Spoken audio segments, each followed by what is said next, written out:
ये कहते हैं कि पीवीएमसी, ठीक है, जी तो जी मेरे दिल में ये बात आती है कि it's a council representing the veterinarians जी जी फ्रॉम प्राइवेट कॉरपोरेट से, और इसके अलावा आपकी एकेडेमिया से, इंडस्ट्री से, ये लोग होंगे जो इसके मेंबर्स होंगे जी या जी इसकी रिप्रेजेंटेशन होंगी, ऐसा ही है। क्योंकि जी आपने लॉ पे भी, इसके जो एक्ट था उस पे भी काम करा, तो जब मैं इसके एक्ट को पढ़ने जाता हूँ तो वहां पे जो इसका जो प्रियम्बल है वो ये कहता है कि जो दो बड़े काम है इसके, एक इसका काम ये है कि जितने भी प्रैक्टिशनर्स हैं उनको अलाइन करके, और जो क्वालिटी ऑफ एजुकेशन है उसको यूनिफॉर्म किया जाए अक्रॉस दी कंट्री।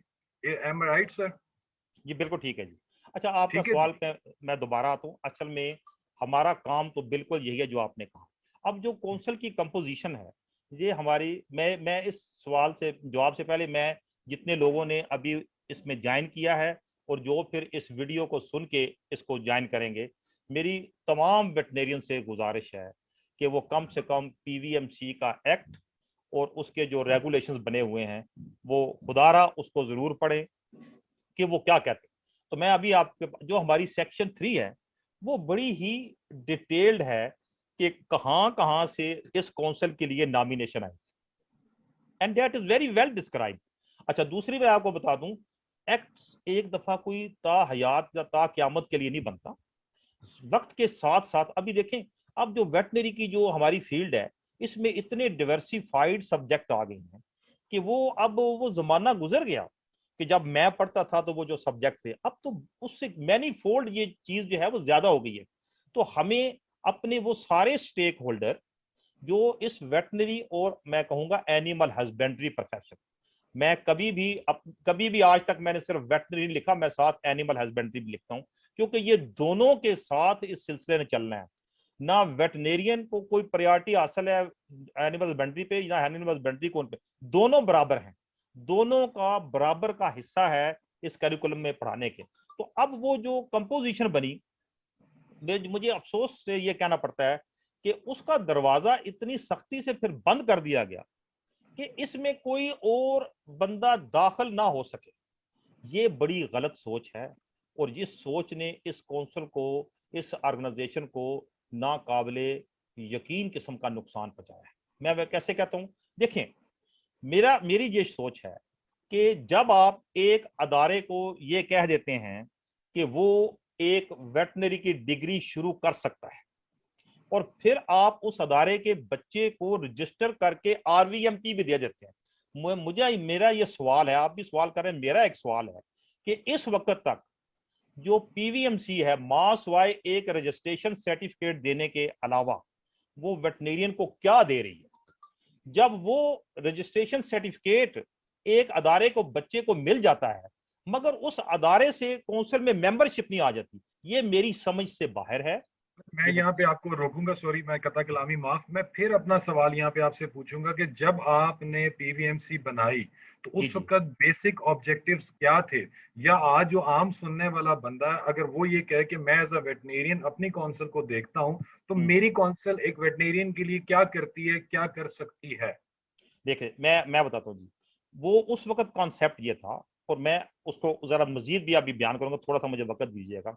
पहला हमारा कॉन्सेप्ट ये था कि हमने अपनी जो शनाख्त है, हमने अपनी जो आइडेंटिटी है, वो एक सेपरेट बनानी है। हम एग्रीकल्चर के अम्ब्रेला के नीचे छुपे हुए थे, तो हमने कहा कि हम अपनी आइडेंटिटी बनाएंगे, और ये जो हमारे वेटनेरियन हैं, जब ये हमारे साथ रजिस्टर हो जाएंगे, इनकी जो वेल बीइंग है, उसके लिए हम काम करेंगे। उसमें वेल बीइंग में से क्या मुराद है कि इनको जो मसाइल का शिकार है, मसाइल देखें, एक जो वेटनेरियन है वो एक सोशल सेक्टर में भी जिंदगी गुजार रहा है, तो उसको हर जगह ये जो एक पीवीएमसी है वो उसको एक फैसिलिटेटर का रोल अदा करेगी।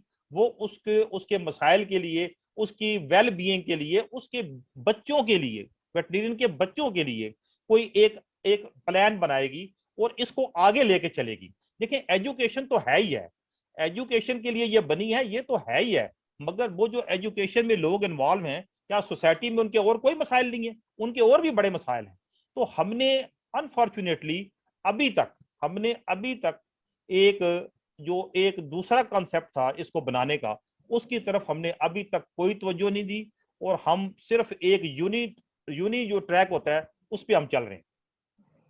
Okay, I guess this make sense कि जहाँ पे हम एनिमल हेल्थ या वेलफेयर की बात करते हैं, पैरेलली उसके प्रोफेशनल्स की हेल्थ और जो वेलफेयर है वो भी एक इम्पॉर्टेंट जो है वो जुज है पीवीएमसी के ऑब्जेक्टिव में, जो आपके कॉन्सेप्ट्स में इनिशियली था। तो जी विच जी मींस के अगर आज से लेट्स से हम 1996 की बात करते हैं, 1999 की बात करते हैं, टिल देन ये चीज तो मेच्योर होके अभी तक एक प्रॉपर ऑर्गेनाइजेशन का रूप इख्तियार कर देना चाहिए था, और इससे बहुत से लोगों को मुस्तफीद होना चाहिए था। सवाल ये है कि आज जितने भी लोग ग्रेजुएट हो चुके हैं या हो रहे हैं, उनका सवाल ये है कि पीवीएमसी का उनकी प्रोफेशनल लाइफ के अंदर क्या रोल है। अब मैं आपको एक, इस सवाल के साथ एक और हकीकत भी जुड़ी हुई है। देखें, जो कौंसल है ना, जिसे हम पाकिस्तान वेटनरी मेडिकल काउंसिल कहते हैं, ये 19 मेंबरान पे मुश्तमिल है। इसके मेंबर जो हैं वो 19 मेंबर हैं इस वक्त। और मुझे ये बात कहते हुए बहुत दुख हो रहा है, और ये शायद दुख लेके हम इस दुनिया से चले जाएं, कि मेंबरान ने अपने आप को इस ऑर्गेनाइजेशन से कता तल्लक किया हुआ है, वो इससे आइसोलेटेड हैं, उनकी कोई कंसर्न नहीं होता। मैंने एज ए रजिस्ट्रार ये बात नहीं देखी, और मैं ये बात रिकॉर्ड पे कहता हूं कि पीवीएमसी का रिकॉर्ड जो है वो दफ्तर में मौजूद है, और उसमें ये देखा जाए कि कितने मेंबरान ने एक कलम और एक कागज उठा के इस काउंसिल की किसी मसले के ऊपर अपनी विजडम का इजहार किया हो। तो कलेक्टिव विजडम के साथ ये अदारा नहीं चला और नहीं चल रहा। इससे लोगों को शायद तकलीफ भी हो, गुस्सा भी हो, मगर ये हकीकत है कि ये अदारा 19 मेंबरान की कलेक्टिव विजडम के साथ नहीं चल रहा।